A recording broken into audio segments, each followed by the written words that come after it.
Washington serves 2 terms, and then he decides to leave office, which was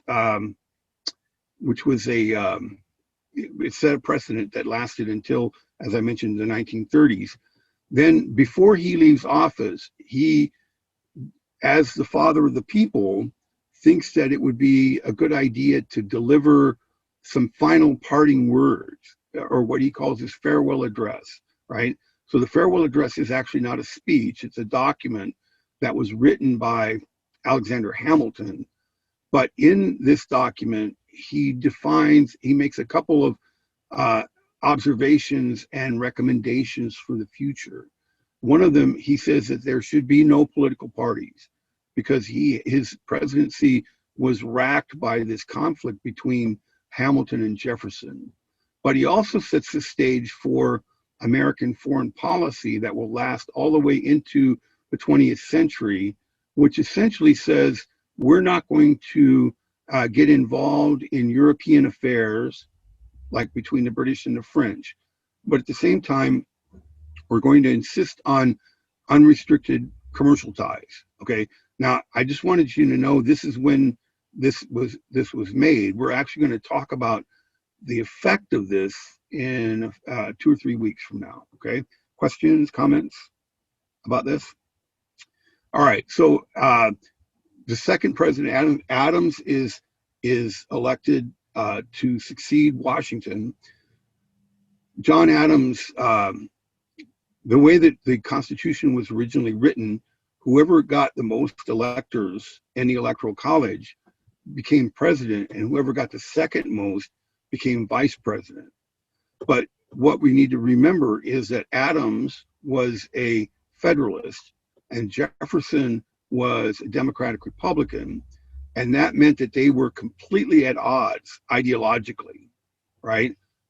And so, so what happens is that Jefferson ran against Adams. It was a vicious election. In fact, let me just show you this. This is kind of if you look, this is a drawing of Jefferson trying to pull down the federal government, being egged on by the devil, right? And this was the kind of propaganda that they had at the time. If you elect Jefferson, you're going to elect the devil, essentially, right? And then let's look at the 2016 election. Here we see Hillary Clinton is the devil fighting against Jesus, right? You guys get what I'm saying? So the question we want to ask ourselves is, have we really changed that much since the beginning? You follow me here? All right. Well, anyway,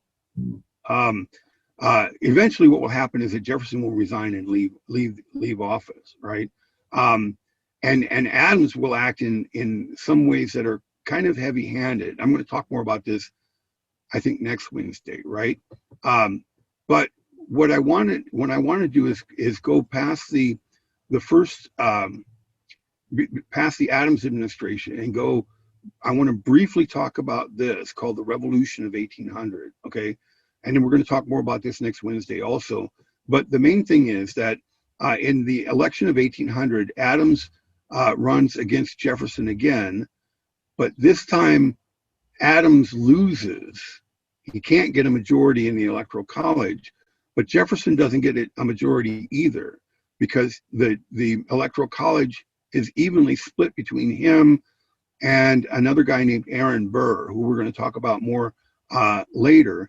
But the way the Constitution is written is that if the Electoral College can't decide the election, then the election goes to the House. And then the House votes according to the state delegations who's going to be the next president, okay? But the problem is that the House is controlled by Federalists. So they couldn't elect Adams because he didn't have enough votes. But they didn't want to elect either Jefferson or Burr because they were both Democratic Republicans. And so what ends up happening is that the House is deadlocked. And eventually what happens is that the governors of Pennsylvania and Virginia threaten to call up the militia to install Jefferson as president. Okay. Now we have to ask ourselves, Well, what would have happened to American democracy if Jefferson had been installed by the military? Would we really have a democracy? Or would it be a government that was imposed by military force? You follow what I'm saying here?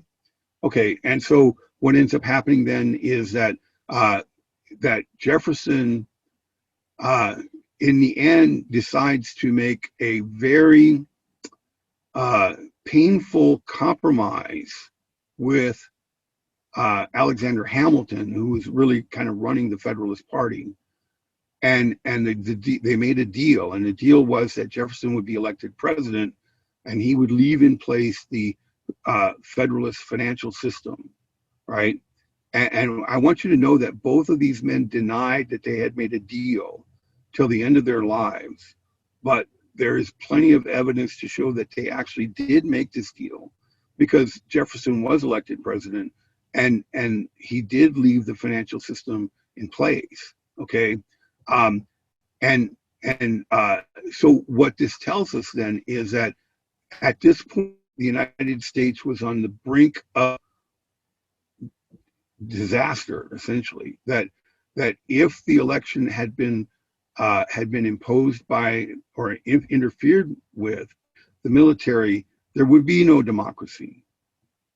But instead, what happened is that the two principals who saw each other as real enemies actually were able to compromise to keep the government going, keep the country going. You guys get what I'm saying? And what this demonstrates to us is the importance of compromise in a democracy. If you choose not to compromise, you can't move forward in a democracy. Okay?